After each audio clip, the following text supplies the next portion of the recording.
Wait பண்ணு சரியா? இல்லடா சித்துமா வந்து வேணா நீ இப்படி எல்லாம் கமெண்ட் போட்டா சரின்ட்டு உனக்காக எல்லாத்தையும் சொல்லுவாங்க. நான் சொல்றேன் இதுதான் நடக்குதுன்னு. ஆனா இப்பெல்லாம் நீங்க எந்த ரூட்ல வந்து கமெண்ட் போட்டாலும் சொல்ல மாட்டாங்க, சொல்ல முடியாது. நாங்க யாரும் எதுவும் சொல்ல மாட்டோம், பண்ணுவோம் சார். சைலண்டா கவனி. அந்த கமெண்ட் ரிப்ளை பண்ணாதீங்கக்கா. அக்கா நீங்க போன் பண்ணீங்கல்ல, ஆமா இந்த போனு இது ஆயிடுச்சு, ஹேங் ஆயிடுச்சு.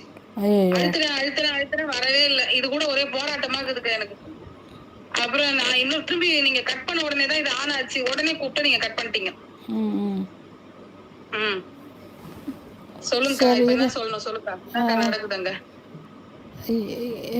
இல்லை என்ன பண்ணலாம் உனக்குன்னு யோசிக்கிறேன். சரி இரு, ஏதாவது ஒரு ஃபோன் வாங்கி தரேன், வெயிட் பண்ணு சரியா? இல்லக்கா அதெல்லாம் இல்லக்கா, பாத்துக்கலாம் விடுங்க, அதெல்லாம் பாத்துக்கலாம். இல்ல எடுக்கலன்னா இது மாதிரிலாம் இதுல இந்த போன்ல ப்ராப்ளம் இருக்குன்னு உங்களுக்கு சொல்றேன் நானு. புரியுது எனக்கு புரியுது. என்னென்னடா அந்த தேசிய கொடியை எரிச்சான்ல, அந்த அந்த வீடியோ பற்றி எல்லாரையும் பேச வைக்கணும்டா. அது ஏன்டா யாருமே அதை பற்றி வாயே திறக்க மாட்டுறாங்க மக்கள்? எனக்கு ரொம்ப கஷ்டமாக இருக்குடா. நீங்க ஃபீல் பண்ணாதீங்க, நான் சொல்றது கேளுங்க. மக்கள்கிட்ட வந்து ஆரம்பத்துல இருந்தே நடந்ததை சொன்னாதான் அவங்களுக்கு ஓரளவுக்காவது புரியும். இன்னொன்னு, வீடியோ பார்த்தா எல்லாருக்குமே டென்ஷன் ஆகுது. ஆனா அங்க யாருமே கமெண்ட் இல்ல, அது நானும் கவனிச்சேன். சரிங்களா? ஒருத்தர் கூட அங்க வந்து நம்ம இதே தேசிய கொடி மத்ததெல்லாம் விடுங்க, நம்ம காந்தியடிகளையும் தேசிய கொடி, ஆதார் கார்டு, இதை மூணுத்தையும் எரிக்கிறது. மத்ததெல்லாம் கூட அரசியல் கட்சி தலைவர்கள் கூட வைங்களேன், அது இந்த கட்சி அந்த கட்சின்னு கூட பிரிவாங்க. ஆனா காந்தியடிகள், நம்ம தேசிய கொடி, ஆதார் கார்டு இதெல்லாம் போட்டு எரிக்கிறது எவ்வளவு பெரிய வன்மத்தை வந்து காட்டுறாங்க, அதை விதைக்கிறாங்க அப்படின்றது எவ்வளவு ஒரு வெறி வரணும் அதை பார்த்த உடனே. ஆனா இங்க இருக்கின்ற சில, அதாவது இங்க யூடியூப்ல இருக்கிறது நம்ம இதுல சொல்லல, இந்த யூடியூப்ல நம்ம எரிஞ்சு கூட சொல்றேன், அந்த நாய்கிட்ட போய் நக்குத. காந்தியடிகள் போட்டா எரிச்சா எனக்கு என்ன, தேசிய கொடி எரிச்சா எனக்கு என்ன. உன் தேசிய கொடியை எரிச்சிருக்கான், அவன்கிட்ட போய் காசு வாங்கி திங்கிறீங்களே நாய்ங்களா? அப்போ காசுக்காக தானே எல்லாம் பண்ணுறீங்க. இந்த கருப்பி முண்டிய போதும் போதுன்ற அளவுக்கு நீங்க எல்லாரும் பேசிட்டீங்க, அதனால நம்ம இதே பேசுவோம். மக்களுக்கு வந்து அப்ப இருந்த போராட்ட குணம் வந்து இப்ப இல்லாம இருக்குது. ஏன் காரணம்னா, இடையில கூட கொஞ்சம் ஜல்லிக்கட்டு பிரச்சனைகள்லாம் ஒண்ணு சேர்ந்தாங்க. ஜல்லிக்கட்டு பிரச்சனைக்கு சேர்ந்தாங்க, பிளட் வந்தா சேர்றாங்க, மழை வந்தா சேர்ற, கொஞ்சம் ஜல்லிக்கட்டு பிரச்சனைகள்லாம் ஒண்ணு சேர்ந்தாங்க. ஜல்லிக்கட்டு பிரச்சனை ஒருத்தன் இழிவா வந்து இந்த மாதிரி பண்றான் அப்படின்னும் போது அவனை எதிர்க்கிறதுக்கு மக்கள் ஏன் ஒண்ணு சேர மாட்டேன்றாங்க. அதுதான் சித்ராக்காவோட ஆதங்கமா இருக்கு. அந்த நாய் உட்காந்துக்கிட்டு பிளான் பண்ணி உள்ள ஆளுங்களை இறக்கி வேலை பாக்குறான், பணத்தை கொடுத்து. கண்டிப்பா ஆரம்பத்துல என்ன கேட்பாங்க, உனக்கு கூட தானே அவன் காசு கொடுத்தானே. ஆரம்பத்துல எனக்கு அவன் யாருன்னு தெரியாது, தெரிஞ்ச உடனேயே விலகிட்டோம், உடனே கேஸ் போட்டோம், உடனே எஃப்ஐஆர் போட்டோம். அந்த எஃப்ஐஆர்ல நான் சாட்சி. சரிங்களா? மானிட்டரியா என் நம்பரை தேடி அவன் தான் வந்தான். அதாவது என்னையும் அவனுடைய டீம்ல சேர்த்துக்கிறதுக்கு யூஸ் பண்ண பார்த்தான். சரிங்களா?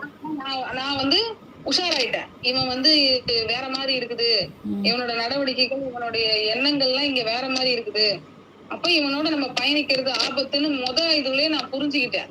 புரிஞ்சுக்கிட்டு தான் நான் விலகுனது, பாதிக்கப்பட்டவங்க எல்லாரையும் போய் கேஸ் கொடுத்தது. நம்ம யாரெல்லாம் இவனுடைய அண்டர் கிரவுண்ட் டீமால நம்ம எல்லாரும் பாதிக்கப்பட்டோம் இல்லையா? அதனால உடனே போய் நம்ம மேல கேஸ் கொடுத்தது. சரிங்களா? வெளிநாட்டு சைக்கோ நபர். அந்த நாய் கூட யாருமே பழகாதீங்க, அவன் வந்து நம்ம இதுல நம்மளுடைய தமிழ்நாட்டுல நம்மளுடைய இந்தியாவுல எல்லாரையும் பணம் கொடுத்து விலைக்கு வாங்கி இங்க இருக்கிற டீட்டெயில்ஸ கலெக்ட் பண்றான். கலெக்ட் பண்ணி பெண்களுடைய, மெயினா இங்க இருக்கிற பெண்களுடைய புகைப்படங்களை இல்ல வேற எதனா தவறா பழகி அதுல வர போட்டோஸ் வீடியோஸ பான் வெப்சைட்ல போட்டு இங்க உள்ள பெண்களை வந்து டார்கெட் பண்றதுதான் அவனுடைய மெயின் வேலையே. ஆமா, அது ஸ்டார்டிங்ல இருந்து.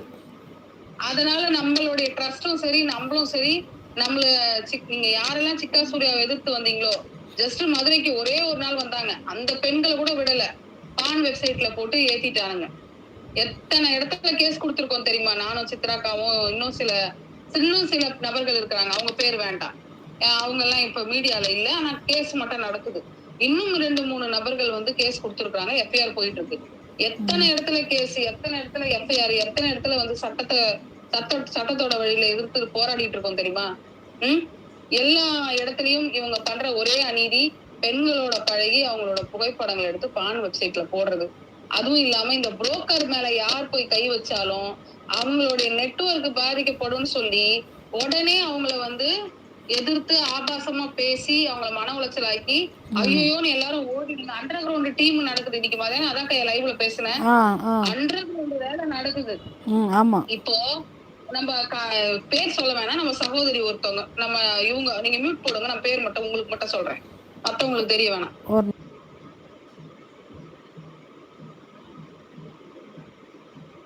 ஆமா எல்லாருக்கும் அதாவது இங்க உள்ள வலுவான எதிர்ப்பாளர்கள், அதாவது அந்த நெட்வொர்க்க அந்த விபச்சார நெட்வொர்க்கை எதிர்க்கிற வலுவான பொதுமக்களை தனித்தனியா போய் வேற வேற இடத்துல கமெண்ட் போட்டு உங்க ஐடி கொடுங்க, உங்க நம்பர் கொடுங்க, உங்க போன் நம்பர் கொடுங்க, உங்களுடைய இது இன்ஸ்டாகிராம் ஐடி கொடுங்க, இல்ல மெயில் ஐடி கொடுங்கன்னு கேட்டு வாங்கி அவங்க கிட்ட எல்லாம் போய் அவங்க கிட்ட பேசாதீங்க, அங்க போகாதீங்க, உங்க அதை பண்ணிடுவாங்க, உங்களை டார்கெட் பண்ணுவாங்க, உங்க புருஷனை டார்கெட் பண்ணுவாங்க, உங்க குழந்தைங்களை டார்கெட் பண்ணுவாங்கன்னு சொல்லி பயமுறுத்தி நம்ம கிட்ட இருந்து பொதுமக்களை ஒவ்வொருத்தரா வெளியே கொண்டு போறாங்க. மீறி அதை கேட்கலன்னா உடனே போய் மொட்டை கிட்ட கோத்து விடுறது, அவங்க போட்டோவை போட சொல்லி மொட்டையை போட்டு திட்ட சொல்ல. இவ்வளவு அண்டர் கிரவுண்ட் வேலை நடக்குது. ஆனா அவங்க நான் சொன்ன அந்த பர்டிகுலர் நபர் பேசல. ஓகே, அவங்க எந்த ஐடியும் கொடுக்கல, எந்த நம்பரும் கொடுக்கல, பேசல. ஆனா நிறைய பெண்கள் போய் பேசி ஏமாந்துருக்காங்க. அதுல ஒருத்தவங்க தான் நம்மளுடைய சகோதரி ஒருத்தவங்க இருக்கிறாங்க இல்லையா, அந்த அவங்க பேர் வேணாம், துபாய்க்காரம்மா, அந்த ஆடியோ எல்லாம் கொடுத்தாங்களே அவங்க எல்லாம் இதுல மாட்டிக்கணுங்க. இதுல முழு மூச்சா சிங்கப்பூர்ல அந்த கருப்பி கூட சர்வீஸ் பண்ண அந்த புரோக்கர் ஏஜென்ட் அந்த நோனியும் வந்து நல்ல முழு மூச்சா இறங்கி அண்டர் கிரவுண்ட்ல வேலை பார்த்துச்சு. சரிங்களா, நம்ம நீங்க இருக்க கூடாது, உங்களை சுத்தி மக்கள் இருக்க கூடாது, இதுதான் அவங்களோட ஒரே டார்கெட். நான் இருந்தாதான் விழிப்புணர்வு கொடுத்துக்கிட்டே இருப்பேனே. ஆமா, உங்களை அடிச்சுட்டு மக்களை ஓட விட்டாங்கன்னு வைங்களேன், முடிஞ்சு அவங்க பிசினஸ் நல்லா சரூரா நடக்கும். யாரும் எதிர்க்க மாட்டீங்க, யாரும் கேஸ் போட மாட்டீங்க, அவங்களுக்கு ட்ரபிள் கொடுக்க மாட்டீங்க. என்ன நீ தூக்கி உள்ளாரே வச்சா கூட திருப்பி வந்துதான் பேச போறேன், அவ்வளவுதான். ஆமா, 2 மாசத்துல 2-3 பொண்ணுங்களை ஏத்துறவங்க என்ன பண்ணுவாங்க, ஒரு 20-30 பொண்ணுங்களை ஏத்தி அனுப்புவாங்க. அதுக்கு அவங்க ஸ்பான்சர் பண்ணுவாங்க. அது சரிங்களா, இதுக்கு நிறைய ஏஜென்ட்டுகள் வந்து ஸ்பான்சர் பண்றாங்க. நானே கேக்குறேன், நான் அந்த நோனியவே கேக்குறேன், எவ்வளவு பணம் இப்ப வந்து நம்மளுடைய இவங்க கன்னடா சகோதரி இருக்காங்களே, நம்ம இன்னொரு சகோதரி உங்களுக்கு கூட வந்து பேசினாங்களேப்பா, அவன் புரோக்கருக்கு ஃபர்ஸ்ட் பணம் போடுவாங்களே, அவங்க பேருக்கு நம்ம சொல்லவா வேணாவா?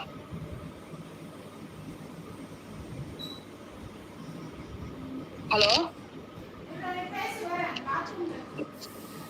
அப்படி கன்னடால இருந்து ஒரு சகோதரி லட்சமா பணம் கொடுத்தாங்களே, 1000 கணக்குல, அந்த சகோதரி நினைச்சிருந்தா இவன் மேல கேஸ் போட்டு இழுத்துருக்கலாமே, நம்ம தானே வந்து நிறுத்தி வச்சிருக்கிறோம். நீ கேக்குற கருப்பி என்ஆர்ஐ பீப்புள் கிட்ட இருந்து பணம் வாங்கி கேஸ் ஆயிடுச்சு, நாய நீ ஏமாத்தி பர்சனலா பேசி நீங்க எல்லாம் வாங்குவீங்க, நாங்கெல்லாம் யாருக்கிட்டையும் என்ஆர்ஐ கிட்ட எல்லாம் நாங்கெல்லாம் யாரும் போன் கூட பேச மாட்டோம். அவங்க எல்லாம் எங்களை லைவ்ல பாக்குறதோட சரி, இந்த நோனி முண்டைக்கு என்னைக்காவது நான் போன் பண்ணிக்கிறேன்னு கேளுங்க, இல்ல நீங்க பண்ணிருக்கீங்களா, யாரும் நம்ம எல்லாம் கூப்பிட மாட்டோம், அதுங்களா நம்மள கூப்பிடும்.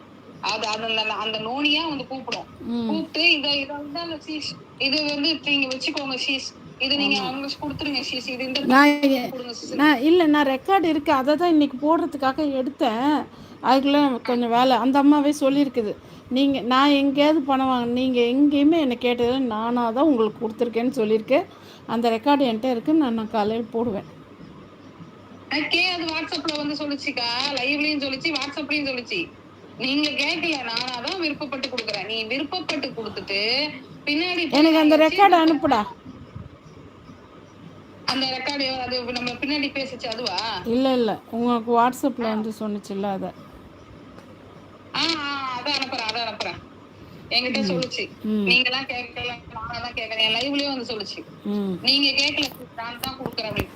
அப்புறம் எதுக்கு புரோக்கர் கூட சமாதானம் பண்ணி வைக்கிற வேலையை பார்த்த? இதுவும் அண்டர் கிரவுண்ட் வேலை தானே. அந்த ரெக்கார்டும் இருக்கு என்கிட்ட. புரோக்கர் கூட சமாதானமா போயிருங்க, காசு நான் தர்றேன், கண்டென்ட் மட்டும் போடுங்க, நீங்கள் அவங்க கூட சண்டை போடாதீங்க, மக்களை ஏமாத்துங்க, மக்கள்கிட்ட சொல்லாதீங்க, மக்கள் வந்து இப்படி தான் சொல்லுவாங்க, ஆனால் உங்களுக்கு ஒரு பிரச்சனைனா யாரும் வரமாட்டாங்க, நீங்கள் லட்சமாக செலவு பண்ணுவீங்க, ஆனால் யாரும் பைசா கொடுக்க மாட்டாங்க, அதனால் நீங்கள் வந்து அவங்க அந்த மாதிரி மக்களுக்காக நீங்கள் எதுக்கு செலவு பண்ணணும், நீங்கள் வாங்க, நான் அவங்ககிட்ட சமாதானப்படுத்தி விடுறேன் நீங்கள் 2 பேரும் சண்டை போட்டுக்கிற மாதிரி நடித்து கண்டென்ட் போட்டு காசு சம்பாதிங்கன்னா அந்த பொம்பளை அந்த ரெக்கார்டு என்கிட்ட தான் இருக்கு. அப்போ ஆமா அப்போ எல்லாமே பிளான்ட். ஆமா அண்டர் கிரவுண்ட்ல இப்போ ட்ரோலர் பண்ற தேங்க்யூ ஜீவிதா. நீ பேசுமா நீ பேசு.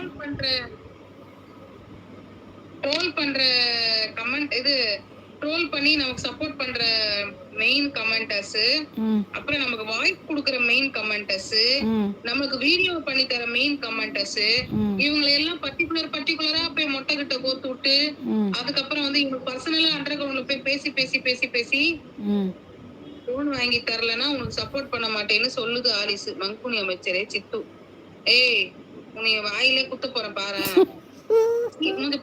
எரும மாடு.